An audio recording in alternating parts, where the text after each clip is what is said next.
Les constructions de notre territoire sont soumises à des règles d'urbanisme. Elles intègrent le plan local d'urbanisme intercommunal, PLUI. Ces règles permettent d'organiser notre développement tout en préservant les équilibres de notre territoire et l'identité de nos communes. Notre PLUI se décompose en 4 grands types de zones. Des terres agricoles, des espaces naturels et forestiers, des zones urbaines correspondant à des zones déjà urbanisées, des zones à urbaniser correspondant à des secteurs non construits mais amenés à l'être à court ou moyen terme. Voici des exemples de règles dans des zones urbaines et à urbaniser.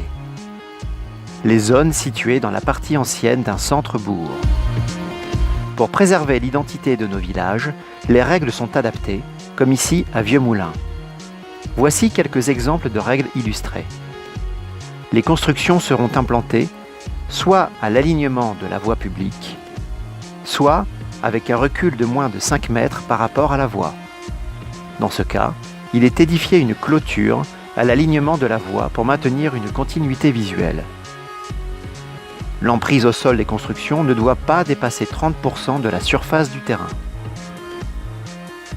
Les maçonneries en matériaux bruts, non destinés à être recouverts, doivent être en pierre de taille ou moellon. Les matériaux de toiture doivent être soit de la petite tuile plate à ligne de pose horizontale, ou bien de l'ardoise naturelle ou composite. Au niveau des ouvertures, les volets battants en PVC et les volets roulants sont interdits.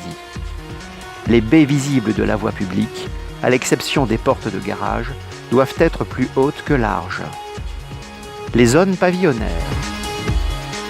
Il s'agit de préserver une harmonie architecturale dans un quartier, comme ici à Clairoy.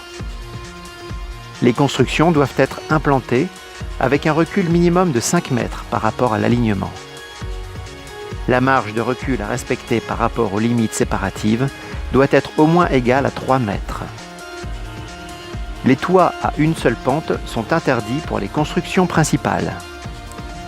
Les toitures dites à la mansarde, les lucarnes rampantes et les relevés de toiture dits chien assis sont interdits. Les clôtures doivent avoir une hauteur maximale de 2 mètres. Elles peuvent être constituées de murets, de barrières en bois, de grilles ou grillages, doublées ou non de haies vives.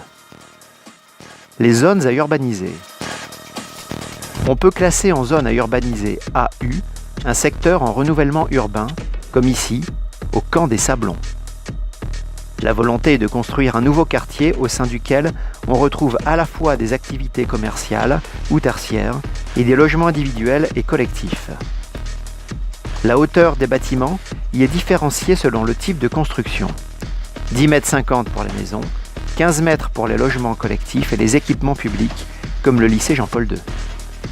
Sur les secteurs destinés à recevoir de l'habitat individuel, l'emprise au sol est plus faible que sur le secteur destiné à des logements collectifs. Afin d'éviter de trop nombreuses voitures dans la rue, le PLUI fixe un nombre de places de stationnement minimal à réaliser sur son terrain. Pour toute construction à usage d'habitat individuel, on doit réaliser 2 places de stationnement. Pour toute construction à usage d'habitat collectif, il faut réaliser un nombre de places proportionnel à la taille du logement. Il est exigé de traiter en espace vert au moins 30% de la superficie de l'unité foncière. La plantation d'un arbre de haute tige est obligatoire pour 100 m² de surface libre de construction.